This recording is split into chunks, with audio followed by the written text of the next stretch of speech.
প্রধানমন্ত্রী আবাস যোজনা গ্রামীণ প্রকল্পের সার্ভে শুরু হচ্ছে, এটা আমি আপনাদেরকে আগের ভিডিওতে জানিয়ে দিয়েছিলাম এবং সেখানে বলেছিলাম যে প্রধানমন্ত্রী আবাস যোজনার ঘর পাওয়ার জন্য কী কী ক্রাইটেরিয়া লাগবে সেটা বলেছিলাম, বুঝিয়ে দিয়েছিলাম এবং সেটা আমি ভিডিও পার্ট 1 বলেছিলাম এবং দেখিয়েছিলাম।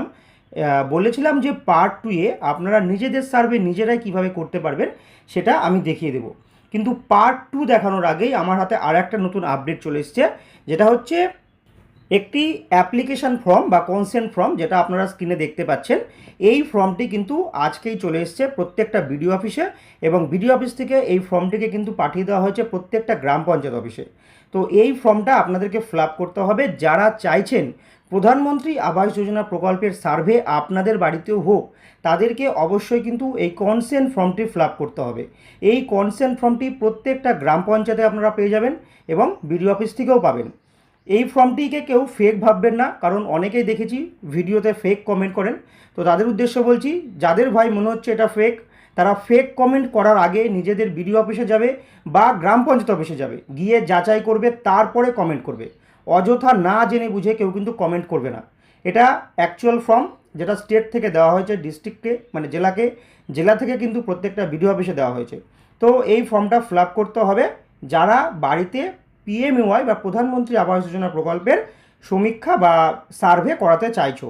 প্রথমে নিজেদের ব্লকের নামটা লিখে দিতে হবে, তারপরে জেলা, যার যা জেলা সেই জেলাটা লিখে দেবে। এরপর আছে আমি শ্রী বা শ্রীমতী, যার ক্ষেত্রে যেটা হবে, দিয়ে তার নামটা এখানে লিখে দেবে। তারপরে পিতা বা স্বামীর নাম, এইখানটায় ছেলেদের ক্ষেত্রে পিতা, মেয়েদের ক্ষেত্রে পিতা বা স্বামী, যার ক্ষেত্রে যেটা হবে লিখে দেবে।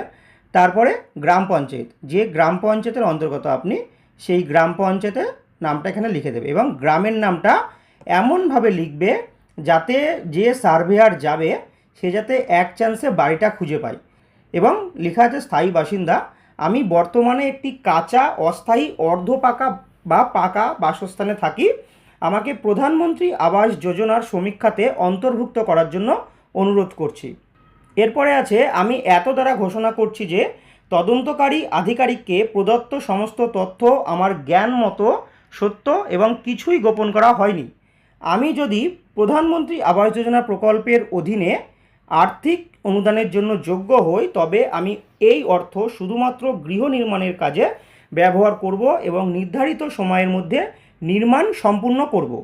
এরপরের প্যারায় আছে, যদি আমি এই অর্থ অন্য কোনো কাজে ব্যবহার করি বা আমার দেওয়া কোনো তথ্য যদি ভুল প্রমাণিত হয়, আমি জানি যে আমাকে এই অর্থ সরকারকে ফিরিয়ে দিতে হবে এবং আমার বিরুদ্ধে উপযুক্ত আইনি ব্যবস্থা নেওয়া হবে। এরপর আছে আধার প্রদানের জন্য সম্মতি। যেহেতু এই সার্ভেটা হবে আধারের উপর বেস করে, আধারের ফেস অথেন্টিকেশন করে তবেই কিন্তু সার্ভের কাজটি শুরু হবে। তাই এখানে বলছে, আমি এত দ্বারা জানাচ্ছি যে আধার ভিত্তিক প্রমাণীকরণ মাধ্যমের সাথে নিজেকে যাচাই করতে এবং গৃহ নির্মাণের জন্য আর্থিক সুবিধা পেতে আধার ভিত্তিক প্রমাণীকরণের জন্য আমার আধার নম্বর, বায়োমেট্রিক এবং বা অথবা ওয়ান টাইম পাসওয়ার্ড, যেটাকে আমরা ওটিপি বলি, প্রদানের জন্য আমার সম্মতি বা ডিজিটাল সম্মতি দিতে আমার কোনো আপত্তি নেই। এরপর এখানে তারিখ, মোবাইল নাম্বার, নিচে আবেদনকারীর স্বাক্ষর, এটা দিয়ে আপনাকে গ্রাম পঞ্চায়েতে জমা করতে হবে। এবং যারা, আবারও বলছি, যারা সার্ভেটা করাতে চাইছেন তারা অবশ্যই কিন্তু এই ফর্মটি ফিল আপ করুন এবং পঞ্চায়েত অফিসে বা যে বিডিও অফিসের যেমন নিয়ম, যেমন আমাদের শান্তিপুর বিডিও অফিসের ক্ষেত্রে আমরা বলে দিয়েছি প্রত্যেকটা ফর্ম গ্রাম পঞ্চায়েত অফিসে জমা হবে, কারণ তারাই আবার পুনরায় সার্ভে করে দেখবে যে আপনি সঠিক ব্যক্তি কিনা। তো ভিডিওটা কিন্তু অনেক অনেক শেয়ার করবেন এবং আগামীকাল আমি আরেকটি নতুন ভিডিও নিয়ে আসছি, যেখানে আপনারা জানতে পারবেন আপনারা বাড়িতেই নিজেদের সার্ভে নিজেরাই কিভাবে করবেন। আপনারা সার্ভে করবেন এবং আপনাদের সার্ভের পর গভর্নমেন্ট সার্ভেয়ার যারা আছেন, সেন্ট্রাল গভর্নমেন্ট থেকে যাদের অ্যাপ্রুভ করেছে, তারা আপনার বাড়িকে ভেরিফিকেশন করবে। চলুন এটা এখানেই শেষ করি, আগামীকাল নতুন ভিডিও নিয়ে দেখা হচ্ছে।